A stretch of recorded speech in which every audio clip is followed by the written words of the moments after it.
Hey everyone, welcome to my channel. My name is Britney and I'm a real estate agent here in the Raleigh, Durham area.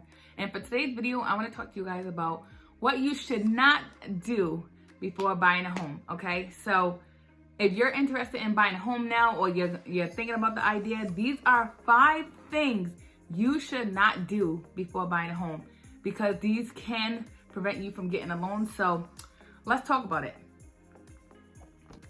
Okay, so before we begin, I do want to mention that buying a home is a huge purchase, okay? It's not something little. So when lenders, if you are looking to get a loan for a home, when lenders are looking at your debt to income ratio, they want to make sure that you can afford the home, okay? So there's certain things you want to make sure that you don't do before buying a home because they can actually prevent you from getting approved. And some people are really not aware of these things. So I just want to highlight the 5 common things that you should not do when buying a home. There are tons of things you probably shouldn't do, but I'm going to list the top 5 that you really should avoid. So let's get started. Okay, the first thing you should not do before buying a home is buy a new car or open any new lines of credit, okay? So the reason why I say that, again, because loan officers are looking at your debt to income ratio. So any debt that you create when buying a home is going to increase your debt to income ratio, which actually may lower the amount of loan that they can give you on a home.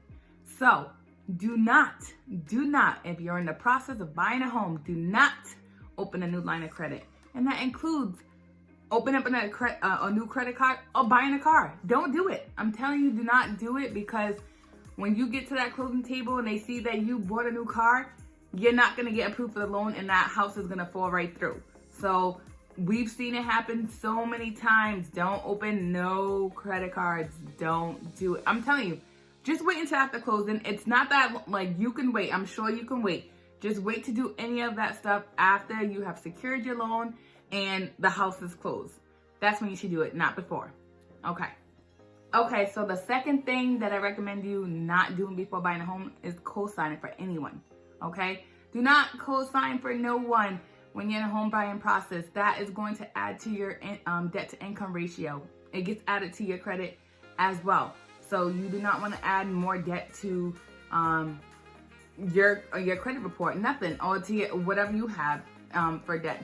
It's not worth it. And actually, you can't control whether that person is gonna pay their bills on time, so or that loan. So it's very important that you just avoid it at all costs. If you have to, that's your own business. I'm not telling you really not to do it, but during the home buying process, just avoid it. It's not worth it. Like I said, it could bring up your debt to income ratio, which will prevent you from getting that home loan. So let's just avoid it during that process. Okay, so the third thing you don't want to do when you're buying a home is transfer large sums of cash between your accounts, okay? If you don't know, I'm going to tell you, when you're buying a home, they are literally looking at your entire life. They want to see exactly where every bit of dime, every cent is coming from in your account. So one thing you have to provide when you're going through the loan process is you have to provide your bank account statements.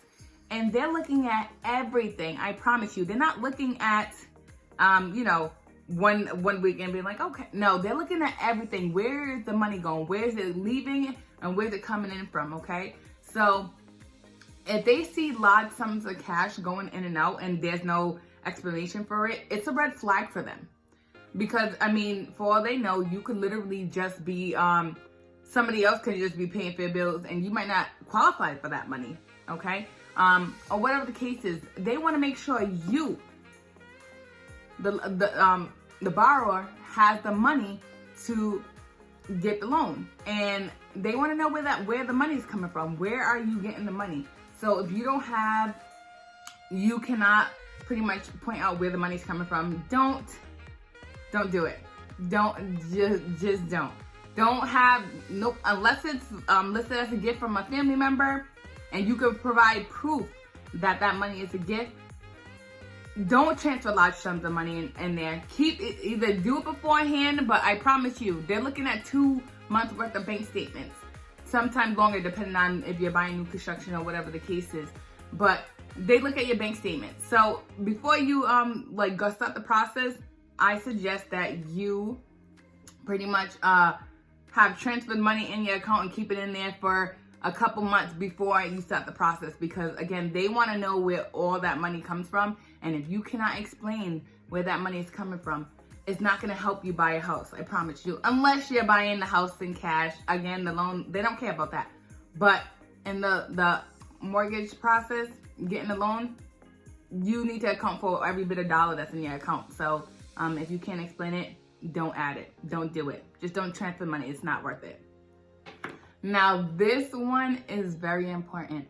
The fourth thing you should not do, and I probably should have added this as number one because this is very important, is don't change jobs or quit during the home buying process. Do not do it, okay? Mortgage lenders are looking for consistency. They're looking to see if you can hold a job, and 2 years is the normal range, or at least staying in the same field that you worked in a previous job. They want to see consistency. So if you change jobs, okay, in a different, field or whatever the case is, it doesn't make them feel comfortable with lending the money out to you, because they don't know if you're just going to keep changing jobs and if that the amount of money that you're getting paid is going to fluctuate. So why would they put themselves at risk? Also, why would you quit during the home buying process? If you quit and don't have a job, how are they going to lend you money? How are you going to pay for the mortgage? Yes, it sounds crazy, but people do it. People quit their job and change job during the home buying process. I'm telling you, do not do it, okay? You won't get the house. Let's just say that. You won't get the house. Because they're going to be like, yeah, no, I don't trust you. You're too floppy. You're moving around too much. I don't know if you're going to be able to pay this mortgage loan. So I'm just going to avoid it at all costs. This is what the lenders are saying. So please, if you can, just wait. Just wait it out. Don't change jobs. Don't quit your job. If you don't like your job, that's fine.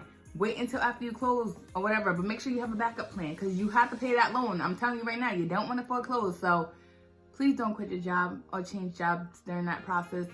It'll just delay every ounce of your home buying process, and you do not want that to happen. Okay, so the fifth thing you don't want to do when buying a home is buying any furniture, any appliances during the home buying process, okay? Do not do it unless you consult your lender. I promise you those things can wait. I know, when buying a home, it's so exciting to get all these things ready so that when you move in, you have everything. But to be honest, those are big purchases, okay? So when you're making those big purchases, to buy your appliances and furniture that probably costs more than $3,000, $4,000, $5,000, that actually messes up the home buying process, because the money that you potentially have for closing costs has now went down, and it may not look like you have the funds to close. So don't again, wait to buy those things after closing, okay? Don't move around money. It's not worth it. Just keep your accounts the way you showed the bank, the lenders, what was there. Just keep that, and the things that just need to be taken out are the bills, the monthly bills that you pay for on a daily basis. Obviously, things happen, like if you gotta fix your car, whatever the case is. Again, you're not buying a car, but if you have to fix your car, that's fine. Those are one-off expenses. But when something like buying furniture and stuff like that, that can actually affect your credit score. Your credit score. It can actually affect your home buying process, because those funds are no longer going to be there when you go to close on a home. So I actually had to buy a fridge because there was a lot of, the fridges were on back order. So I had to get mine ordered in advance. So by the time I moved in, it was going to be there. I actually had to consult my lender to make sure it was okay to do. And there was the two options. He was like, it's fine for me to do it in cash as long as I had the closing costs. Or if I did it do a credit, if I did it do my credit card, I was gonna have to get my my credit ran again. I had to get a pre-approved again.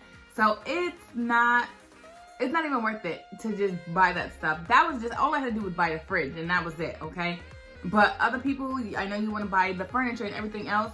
Those are large expenses. So just wait until closing And honestly, if you're not sure and you want to buy appliances or whatever the case is, always consult your lender. The best thing you can do is consult your lender to make sure that it's a good idea, because I promise you, these things can prevent you from closing and you can lose out on the home. So make sure you consult the lender before you do any large purchases like that. Okay, so like I mentioned, there are many things you should avoid when buying a home. I suggest that aside from watching my video, definitely like see what other things you shouldn't do when buying a home.